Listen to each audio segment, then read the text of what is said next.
And I'm asking, why do you think that you still live in a world where America can unilaterally decide what happens in the world? You know, America can't even get Russia out of the Ukraine. I mean, the truth of the matter is that the illusion of American supremacy has always been a function of relative power, not absolute power. The world is not America-centric anymore. I mean, truth be told, Trump himself is not America-centric. You are not the CEO of this global planet. This is the warning shot that Shahid Bolsen has given to America. You know, the other day, President Trump, while speaking with Israeli Prime Minister Benjamin Netanyahu, spoke and gave a chilling statement that surprised many people. He said that America is going to develop Gaza, and they're going to take over the Gaza Strip and resettle people there. And almost everybody that they deem fit to settle in that part, they are going to put them there. So, in essence, that means that Israel has helped America capture Gaza Strip, or Gaza Strip will be managed by America for the Israelis. So that is what is basically happening there. And here is Shahid Bolsen speaking quite candidly and bravely and warning United States that its time has passed. Its empire crumbled long time ago, and it doesn't have the guts to take over anybody or even face off with the global strength that exists today. So let's watch this clip, then come back and share our thoughts together. Okay, well, Trump has said that America is going to take over the Gaza Strip and expel all the Palestinians. So I guess that's that, right? America is going to own Gaza, and everyone's having a panic attack. And I'm asking, why do you think that you still live in a world where America can unilaterally decide what happens in the world? Because this is essentially what your problem is. Never mind whether Trump is serious or not about what he's saying. Never mind about that. I'll talk about that in a minute. But why would anyone in 2025 think that it matters even slightly whether he is serious or not? The world is not America-centric anymore. I mean, truth be told, Trump himself is not America-centric. I mean, think about it. America occupied Afghanistan for 20 years to destroy the Taliban. Taliban is the government right now, and America left. America said that they wanted to topple Bashar al-Assad all the way back in 2011, and it didn't happen until just a couple of months ago. And it was accomplished by Turkey, by Iran, and by Russia. And in fact, the government that they have today in Syria is from a group of people whom the Americans designated as terrorists. And then they had to rescind that. You know, America can't even get Russia out of the Ukraine. They tried to get Maduro out of Venezuela and they failed. Now they're doing deals with him. They failed in Bolivia. They failed in Georgia. They failed in Kazakhstan. They failed in Hungary, barely holding on in Moldova. They failed in Niger. They failed in Burkina Faso. They failed in Mali. They failed in Ethiopia. They failed in Guinea. Do you understand what I'm saying? It's been a very long time since America could just say to anyone, this is how things are going to be. So I don't know why anyone acts like America is the CEO of planet Earth. I mean, the truth of the matter is that the illusion of American supremacy has always been a function of relative power, not absolute power. The US was never invincible. It was just unchallenged after the Cold War. The Soviet Union was America's only real global competitor at that time. But even then, they weren't equal, really, in terms of economic output, technological innovation, global reach, and so on. But yet they were still enough to keep America from being globally supreme. I mean, the USSR was militarily formidable, but it was an economic and administrative disaster. Their collapse was self-inflicted. It wasn't the consequence of American power. The Soviet collapse was caused by inefficient central planning. It was caused by bad policy, overextension of military spending to try to keep up with the U.S. and their military spending, internal corruption, stagnation, failed economic reforms like perestroika. That system died. It wasn't killed. The U.S. didn't defeat the Soviet Union. They just outlived it. That's not the same thing. The collapse of the USSR left the United States as the default superpower. It was the default superpower, not because America was all-powerful, but because nobody else was left. And now that era is over. Even the new U.S. Secretary of State, Rubio, himself has acknowledged that America being the unipolar global superpower was an anomaly of history. And that moment has now passed into history. The U.S. only appeared unstoppable because no competitor existed until now. But now today, America has multiple competitors. China in terms of technology and economy and so on, Russia in terms of military, geopolitics and so forth, and then of course the global south, the entirety of the global south, BRICS, alliances against U.S. hegemony. All of this are competitors that America can't cope with. I mean, just look at Russia. In some ways, Russia today has even more influence than they had when they were part of the Soviet Union, when they ran the Soviet Union. I mean, it's a significantly smaller economy than the United States, but the strategic importance of that economy and the strategic importance of their economic relationships is still enough to frustrate America's dominance. So you see what I'm saying? I mean, when you really look at it objectively, America's narrative about themselves does not hold up to scrutiny. I mean, even if you look at objectively, World War II that they always brag about, it was the Soviets who ultimately defeated the Nazis, not America. 80% of Nazi casualties were inflicted by the Soviet Union, by Soviet troops. John Wayne didn't defeat Hitler. That's all Hollywood propaganda. The truth is that a great deal of the strength and a great deal of the power that everyone thinks that America has, it never really did have. That's a fact. And now, that relative power, that relative strength is diminishing, because it always relied on the absence of any other power existing. Well, now other powers exist. So you have to understand both that, first of all, America never was as powerful as you have been made to believe it was. And secondly, you have to understand that the power that they did have is in steep decline. And it's been shrinking for years now. That's the reality. And as I've talked about, the power structure in America knows this. They're fully aware. That's why we see them withdrawing. That's why they're self-isolating. It's not by choice, it's by necessity. They have to. Because not only does America not enjoy global supremacy, they're not even competitive anymore. They don't have the coercive power that they had when there was no one else on the block. Really, there are only two main reasons why we ever thought that America was so powerful. First, like I said, is because after the collapse of the Soviet Union, there simply wasn't anyone else. So in the absence of another power, they look very powerful. And the second reason is because their use of their power was always so malicious and so brutal. So their viciousness amplified their power in our minds. But there's a difference between being powerful and being dangerous. America was just dangerous, but they weren't that powerful. America was always bloody, but they were never brave. And so now, with the rise of China, with the rise of BRICS and so on, with the rise of increasing regional autonomy, say, America is retreating because it has to. I mean, you should really stop. America should stop posturing about China. It's ridiculous about rivalry and conflict with China, or what have you. What you will or what you won't do about Taiwan. It's just absurd. You're not going to get into an armed conflict with China, and everyone knows it. You won't even fight Russia yourselves. You'll just let the entirety of Ukraine commit national suicide on your behalf. I mean, China wouldn't even have to fight your military. They could just decide one day that you don't get access to their rare earths anymore, and they'll neutralize you overnight. Let's be serious. Even your uniforms, your military uniforms, are made in China. So the point is, America isn't what it used to be, and even what it used to be wasn't what you thought it was.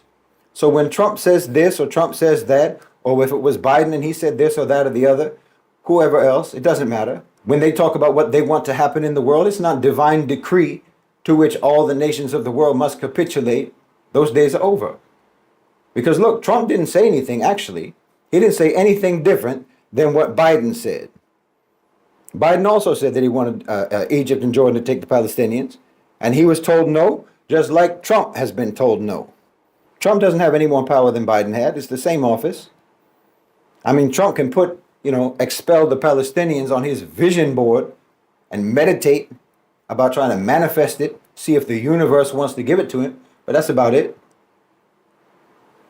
This is not a realistic suggestion in any way whatsoever. And in my opinion, Trump knows that. The Palestinians aren't going anywhere. Now, I should say, obviously, what he is suggesting, just the fact that he's suggesting it, whether he's serious or not, what he is suggesting is genocide. He's suggesting ethnic cleansing. He's suggesting a crime against humanity. And frankly, again, regardless of whether he's serious or not, just for saying it, And of course, any single step that he might take in trying to get support for that suggestion, well, he should be tried at the ICJ. But that's not saying something special.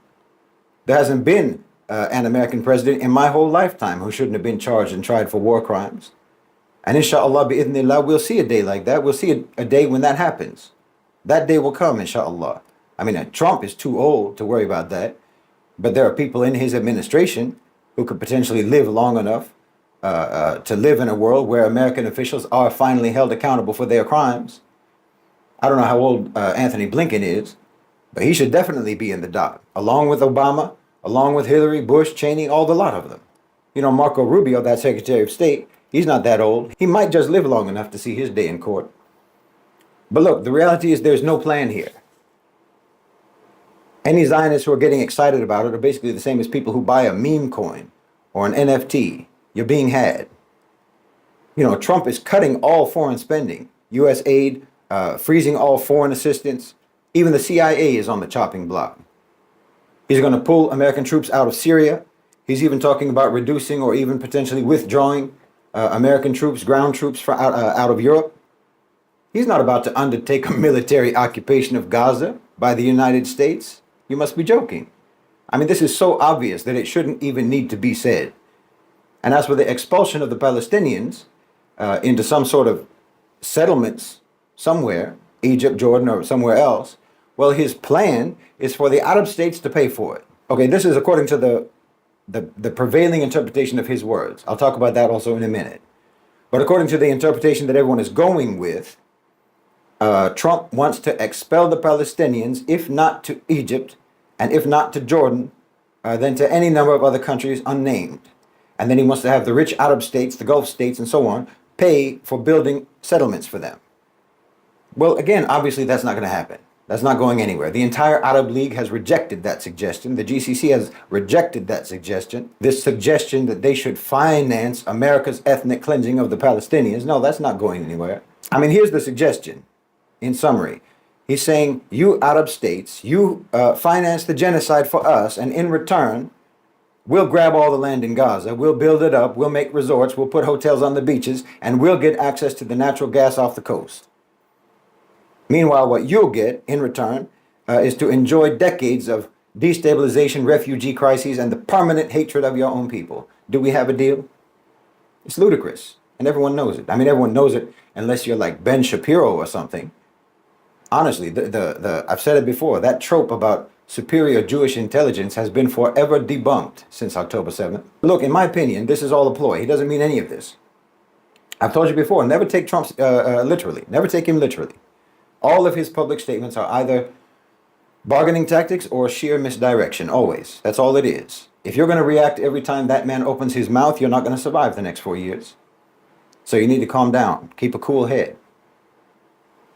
So enough about that nonsense. Let's talk about reality. Okay, the reality is that Trump, as I've said many times, is a mascot of the a-national owners and controllers of global financialized capital. He's not pro-American, he's not pro-Zionist, he's pro-profit, personal profit. His loyalty is always going to bend towards whoever has the higher net worth. And he's absolutely in the camp of the GCC, and so is Elon Musk. It's the same thing with him. Never take a word he says seriously. You know, Musk would not have even been able to buy Twitter without Gulf money. And Trump, I mean, we just saw him at the UFC match with the head of the Saudi Sovereign Wealth Fund. He's a Khaliji president. I told you before, he's a Khaliji president. His son-in-law, Jared Kushner, is the head of that investment firm called Affinity Partners. And that investment firm is nothing but a front for the UAE and for Saudi Arabia, for their money. It's their money. Trump received himself tens of millions of dollars from the Saudis and from the Emiratis in the form of investments and partnerships and agreements and mutual projects and so forth. Netanyahu's net worth is maybe somewhere between 10 and $20 million. Mohammed bin Salman's net worth is roughly 50,000 times more than that, okay? Between Saudi Arabia and the UAE, you're talking about trillions, not billions, not millions, not billions, trillions of dollars. And if you don't want to talk about Netanyahu himself, personally, as an individual, talk about Israel. The entire GDP of Israel is a fraction of the money that's controlled by the GCC. not to mention that 60% of Israel's GDP is literally debt financed. So in my opinion, the only part of what Trump said that is actually true is that he wants to see Gaza rebuilt, and he wants the Gulf to do it, and he wants affinity partners to be involved. When he says America will own Gaza, what he actually means is, the translation of that is, that he wants himself and his son-in-law to have a share in the development of Gaza as financed by Saudi Arabia and the UAE. You know, he wants a Trump Tower on Salahuddin Street. He wants a Trump hotel on the beach. And he wants the region to be stable and to be peaceful, because stability and peace is the only way that the region can be profitable. I mean, if you pay close attention during that joint press conference with Netanyahu, he was actually quite vague in his language, deliberately, in my opinion. He was quite vague. His wording, he left it up to the listener to decide how to interpret what he was saying. So the Zionists will interpret it one way and other people can interpret it another way. At the official press conference, he never said the words transfer the Palestinians or expel the Palestinians to neighboring countries. All he said was that neighboring countries should build places for where the Palestinians could live, where they won't be shot at and destroyed and so on, which is exactly what the GCC is going to do. They're going to build places like that inside of Gaza. In fact, I think it's quite noteworthy that he talked a lot about how horrific the situation is for the people in Gaza. He talked about that a lot. How they're not safe, how they're attacked, how they're being killed and shot at and bombed and so forth, and how terrible it is. All while the killer is standing right next to him, forced to listen to how disgraceful and how inhuman Trump thinks it is. Having to listen to Trump talk about the right of the Palestinian people to live in peace and safety. People who he described as a wonderful people who built a civilization. I mean, you can see the confusion on Netanyahu's face when he's saying these things. It was an indirect condemnation of Netanyahu's actions. You know, Trump was very proud of those Abraham Accords. He was very proud of that. And I think he basically feels that Israel betrayed that accomplishment. And it's known anyway. It's known. And it's very clear that Trump has a personal loathing for Netanyahu, as does pretty much anyone else who ever had to deal with the man. No one can stand him. You know, people always talk about that Miriam Adelson, the Zionist, who gave Trump's campaign something like $200 million, and they think that that means that Trump has been bought and paid for by the Zionists. But I'll tell you what, Saudi Arabia gave Affinity Partners $2 billion. So I think that just making the suggestion that the Palestinians should be expelled, a suggestion that he knows full well is going to get shot down, well, that's what Adelson paid for. That's all she'll get. Services rendered. But what the Saudis paid for with that $2 billion, they'll get. And there's no ambiguity about what the Saudis want. They've had the same position for over 20 years. It's the Out of Peace Initiative of 2002, the establishment of a Palestinian state. And that is something that they have reiterated repeatedly. And they've gone on a diplomatic and an economic campaign across the world, across Europe, to try to galvanize support for that. And they're succeeding. And all of Israel's actions since October the 7th have just accelerated and facilitated the pursuit of that goal.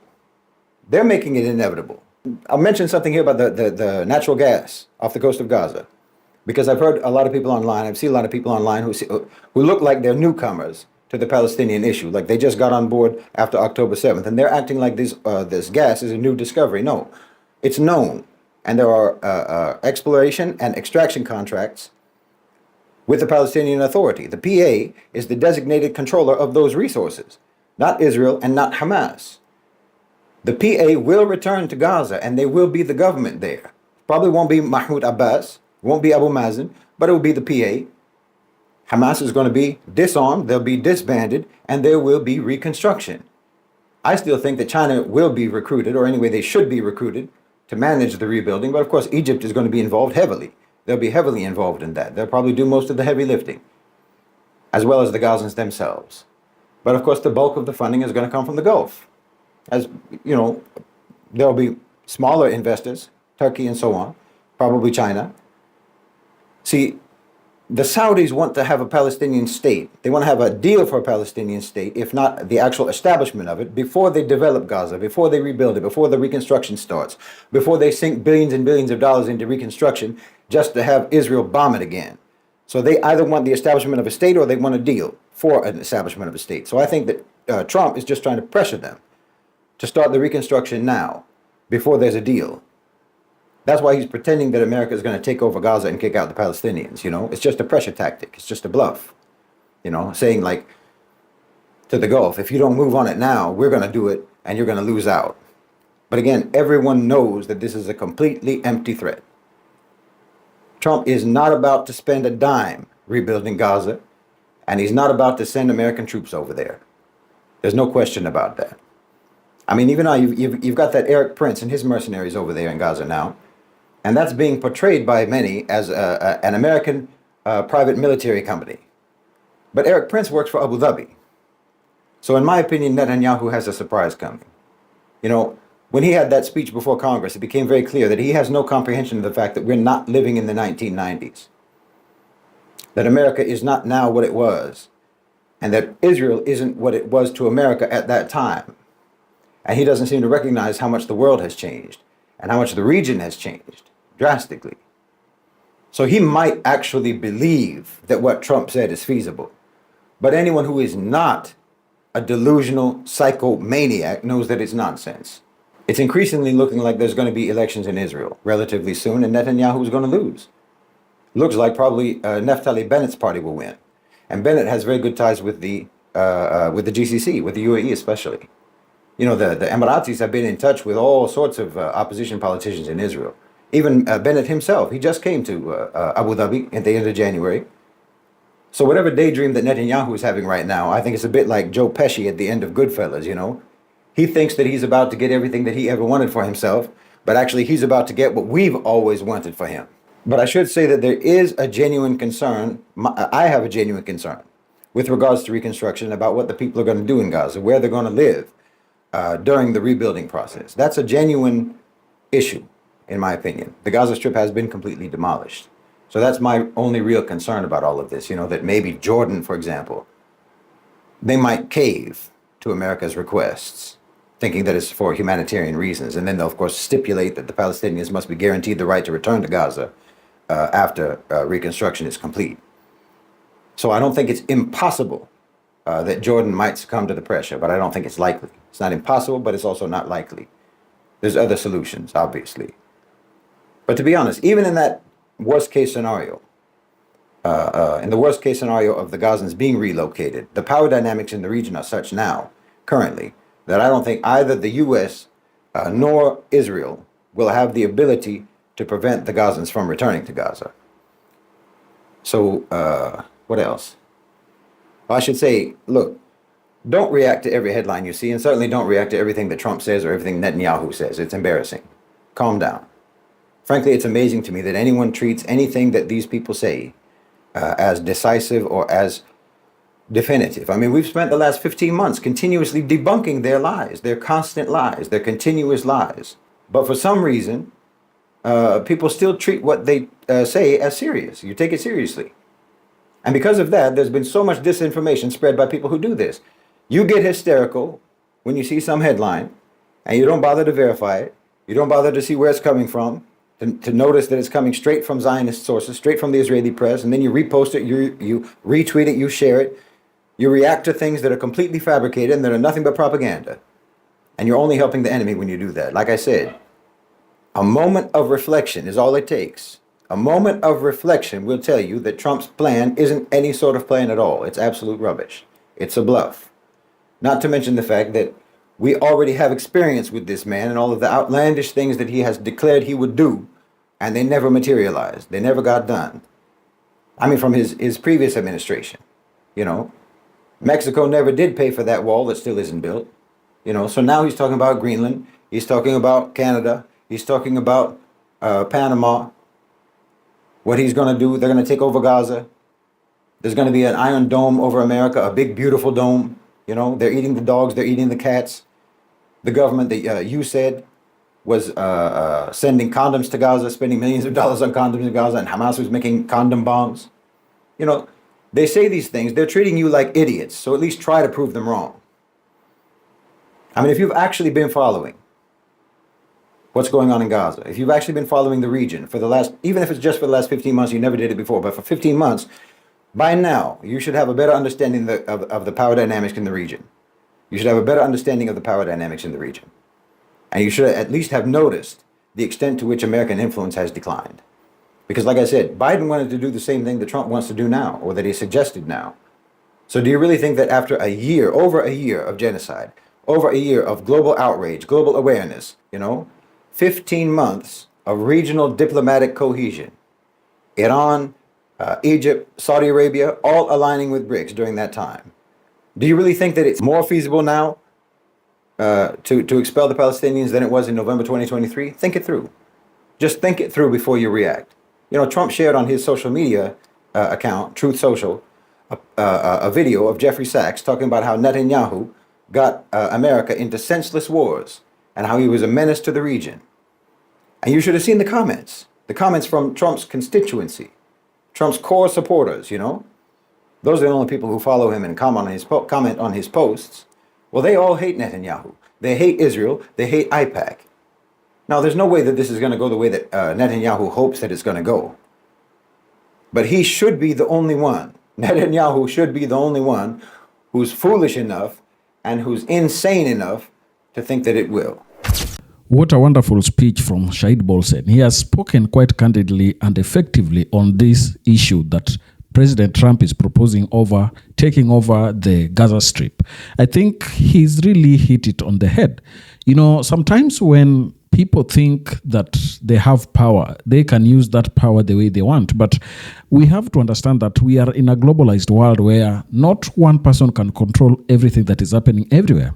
Shahid has said effectively there that President Trump, he himself is not pro-American. He doesn't even believe in American system himself. That is why he's currently running all over, trying to purge everything and rechanging everything that was going on.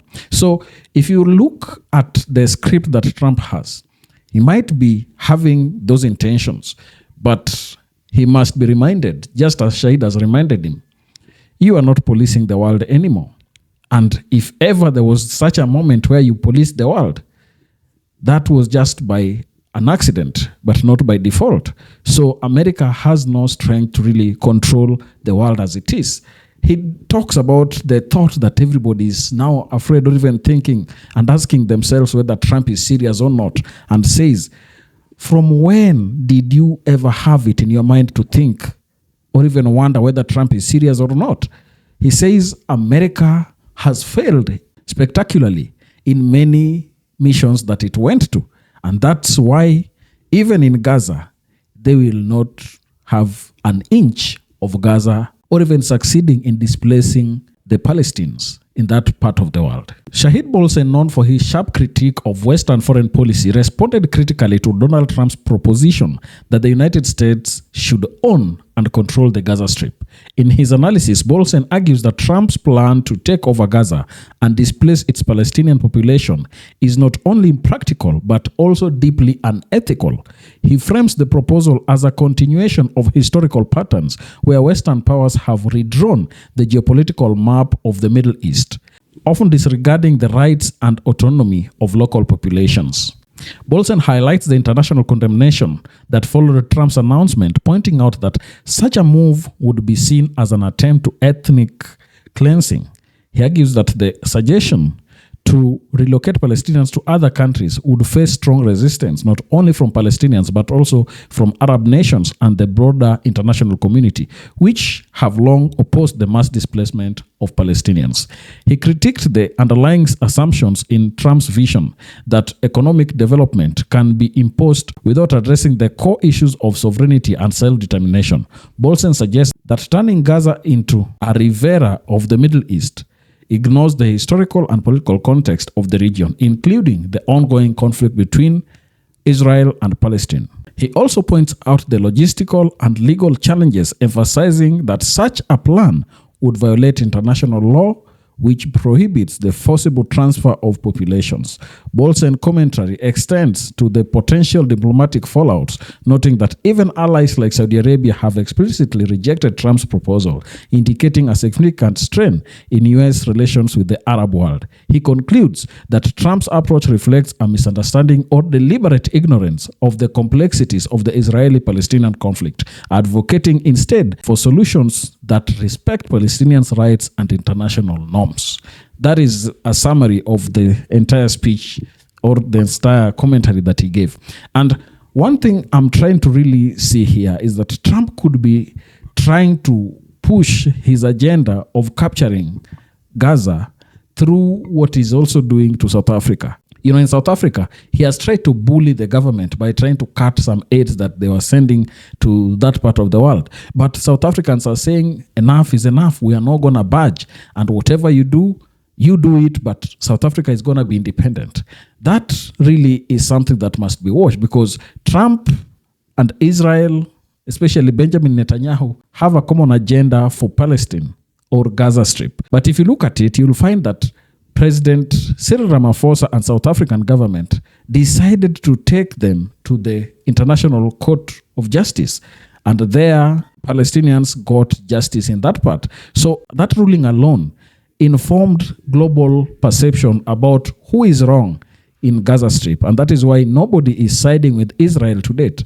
Only the US and very few countries that are under the chokehold of United States. So this is going to pan out, and we're going to see how things are going to turn out. Otherwise, Shahid Bolsen, as always, is spot on and says it as it is. Thank you, and may the good Lord bless you. Goodbye.